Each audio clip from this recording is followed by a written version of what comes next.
Welcome into the 24th episode of The Ivy, as I'm Thomas and I'll be here with you for the next 30 minutes to dive into everything Cubs related over the last week. If you like the Cubs, you've come to the right place, and I'm extremely grateful that you took some time out of your busy schedule to join me here.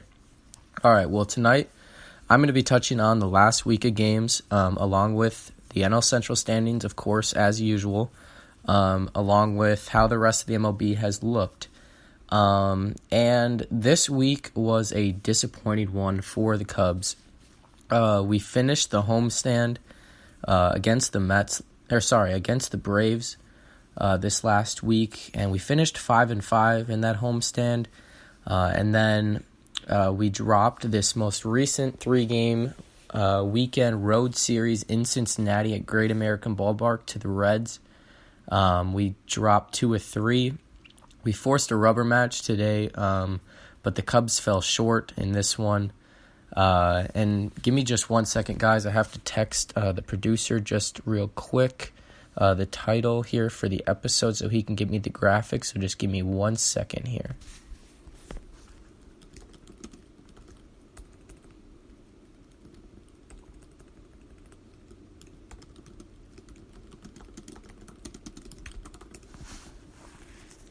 All right, guys, so we're back here. Sorry about that little delay there.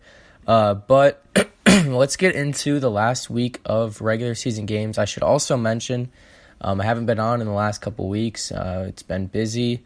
I forget what I had a couple weeks ago, but something came up. And then last week, of course, I was on my vacation, my week-long vacation in New Jersey, which was so awesome. But I didn't have the time or space, honestly, to do the podcast last week, so I apologize for that, but we're back now, and let's dive into last Monday's Game 1 victory against the Braves, and this was a 4-game series against Atlanta. They came into this one 46-32, Atlanta did. The Cubs came in 7 games over at 42-35, and the Cubs won Game 1, and it was kind of an odd game, just a little bit. The Cubs actually only led 2-0 after 4 innings, but all of a sudden it turned into an 8-3 game, final score of 8-3. And this was the game that Willson Contreras hit that solo home run in the second inning, and Tyler Flowers did not take kindly to it. Giving a little backstory to it, or I guess kind of what happened.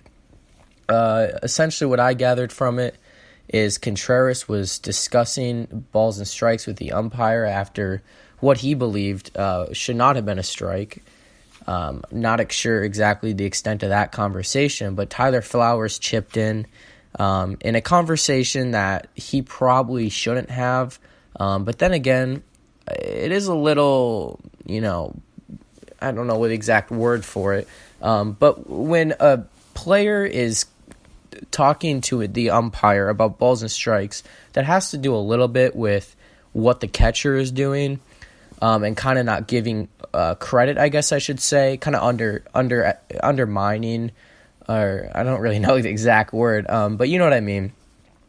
Kind of undervaluing what Flowers was doing behind the plate and framing pitches. So Flowers did not take kindly to that.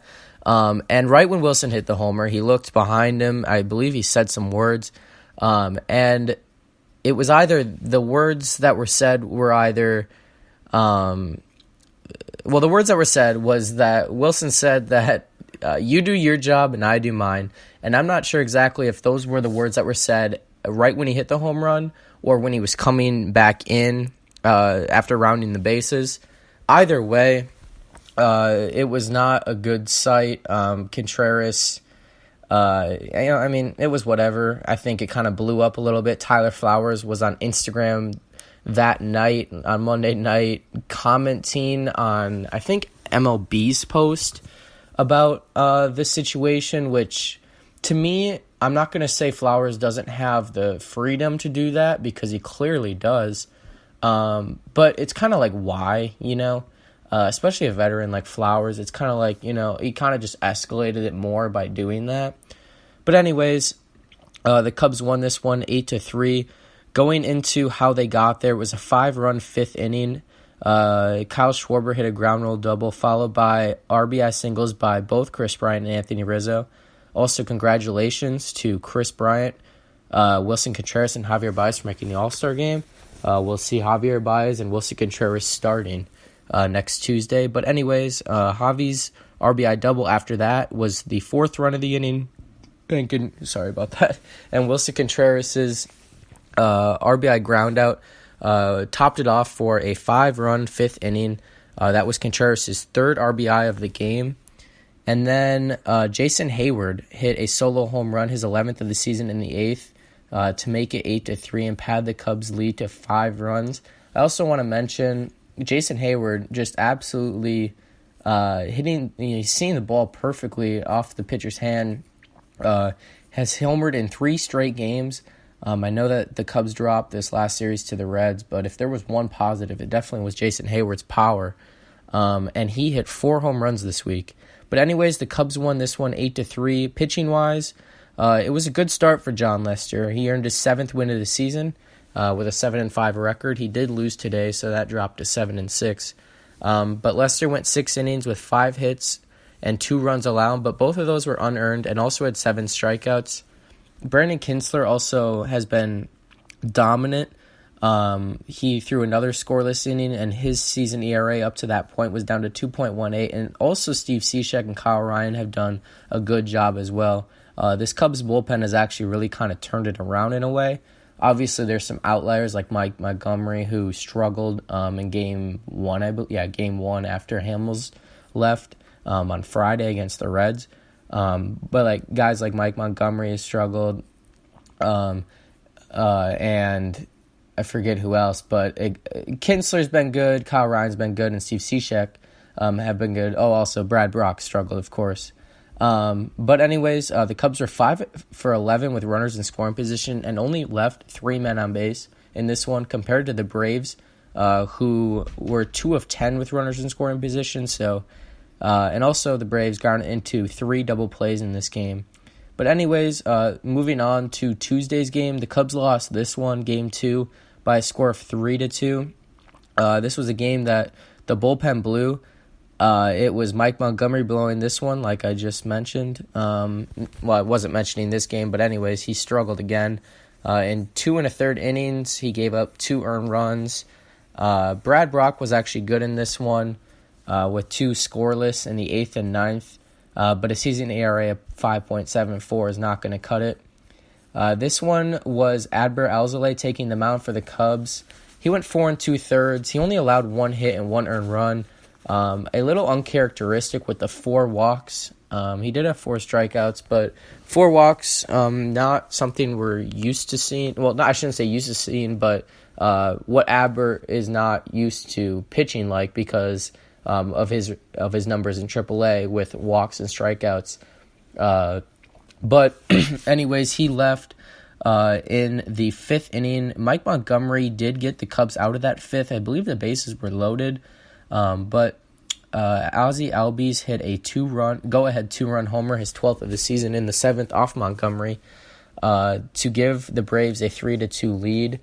Also, Ronald Acuna gave the Braves a 1-0 lead to begin this game with his 19th homer of the season. Congratulations to him as well, making the All-Star game. Really a fun young player to watch. And I really had a lot of fun watching both Acuna and Ozzie in this series, just as a fan perspective. Obviously not for the Cubs' sake. But anyways, I think I love watching those young guys on Atlanta. Then the Cubs were able to grab a 2-1 lead thanks to Wilson Contreras' 2-run double. He definitely backed up that talk against Flowers, going back to that, just because he finished with 2 additional RBIs in the win on Monday, and then had this go-ahead RBI or 2-run double in the 4th. But like I mentioned, the Cubs blew this one. We only had 4 hits. The Braves actually only had 3. But you have to give credit where credit's due. Max Fried was good for Atlanta. 8 strikeouts across 6 innings, only those 2 earned runs via Contreras' 2-run double, and Fried improved to 9-3 on the year. So Adbert didn't get the loss in this one. Montgomery did. But overall, just kind of a it's kind of like a boring game, I guess. Only 7 hits combined and 5 runs. Pretty clean game, only 1 error for the Cubs. But let's move on to Wednesday's game against Atlanta, and the Cubs dropped their second straight game. This one was by a score of 5-3, and the Braves got out to a 5-0 lead right away as Yu Darvish really struggled. In 5 innings, he gave up 5 earned runs, had 2 walks. He did have 8 strikeouts, but his season ERA jumped up to a 4.98 mark, and he got tagged with his 4th loss of the season, and he fell to 2-4 on the year. The one positive about this game, I think, at least pitching-wise, was the bullpen. Kyle Ryan, Brandon Kinsler, Pedro Strop, and Tony Barnett all pitched scoreless innings to finish out the game. The only hits that were given up were 2 by Brandon Kinsler, as actually the other 3 all had very clean innings, no walks for all 4 of them. However, Kyle Ryan was the only one out of those 4 to strike anyone out, as he had 2 strikeouts. And in this one, on the other side, it was Dallas Keuchel making his 2nd start for the Braves of the year.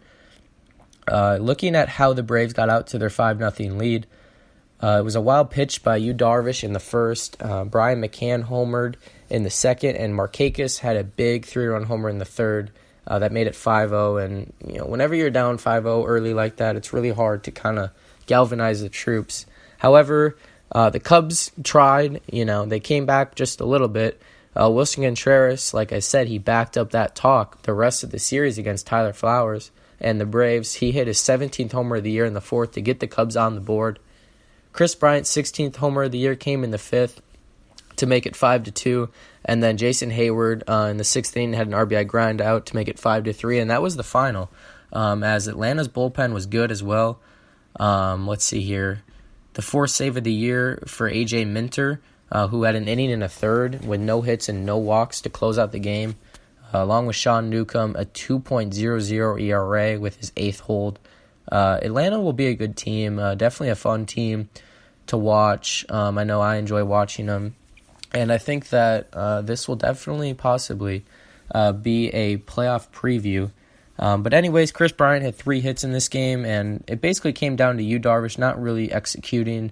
Like I said, that Markakis 3-run homer was big because the Cubs did actually out-hit Atlanta again, this time by 3 hits in this one. But when you hit a 3-run homer, it's a lot different than hitting solo homers like Contreras and KB did. But it could have been a lot worse, as the next day, the Cubs did not lose the series. They actually salvaged a series split in what was just such a weird game. This one I actually was not able to watch at all. I was coming home from New Jersey on Thursday, and it was a day game.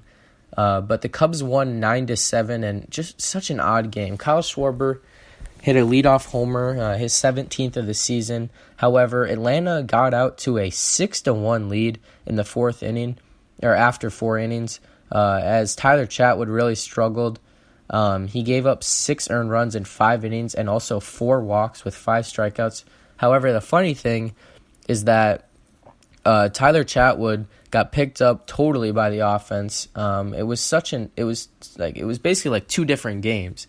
Like I said, the Cubs trailed 6-1 after the Braves at bats in the 4th inning. However, a 3-run 4th inning of their own for the Cubs, started by Jason Hayward's 2-run single, followed by a wild pitch, all of a sudden cut the deficit to 2 runs. And in the 5th, they kept it going. It was a 4-run 5th inning, so a combined 7 runs for the Cubs in the 4th and 5th innings. And it started with an Anthony Rizzo ground rule double, followed by Jason Hayward's game-tying RBI triple. Like I said, Jason Hayward with an awesome approach recently at the plate. He just looks so much different.